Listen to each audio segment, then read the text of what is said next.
कोल्हापूरचा शाही दसरा महोत्सवाच्या निमित्तानं शिरोळ तालुक्यात विविध उपक्रम, पारंपरिक वेशभूषा दिन, चित्रकला स्पर्धांचं आयोजन. जिल्हा परिषद कोल्हापूर शिक्षण विभाग, महाराष्ट्र शासन आयोजित कोल्हापूरचा शाही दसरा महोत्सवाच्या निमित्तानं विविध उपक्रम आयोजित केले.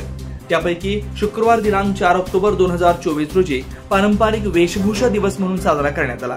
जिल्ह्यातील सर्व प्राथमिक शाळेतील मुख्याध्यापक, शिक्षक, शिक्षकेतर कर्मचारी व विद्यार्थी यांनी पारंपरिक वेशभूषा परिधान करून उपक्रमात उत्स्फूर्त सहभाग नोंदवला.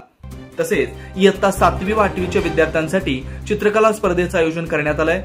स्पर्धेचा विषय कोल्हापूर वारसा, संस्कृती व सण परंपरा असा आहे. या स्पर्धेतून प्रत्येक तालुक्यातून प्रथम 3 क्रमांकांची निवड करून शाही दसरा महोत्सव समितीकडे पाठवण्यात येणार आहे. कोल्हापूरचा शाही दसरा महोत्सव हा महाराष्ट्र राज्य शासनाने राज्याचा महोत्सव म्हणून घोषित केला आहे. प्राथमिक शिक्षण विभागाच्या शिक्षणाधिकारी मीना शेंडकर, उपशिक्षणाधिकारी भीमराव टोनपे, शिरोळच्या गट शिक्षणाधिकारी भारती कोळे, शिक्षण विस्तार अधिकारी दीपक कामत, अनिल ओमासे, NV पाटील यांच्या मार्गदर्शनाखाली सर्व केंद्र प्रमुख, मुख्याध्यापक, शिक्षक व विद्यार्थ्यांचं योगदान लाभलंय.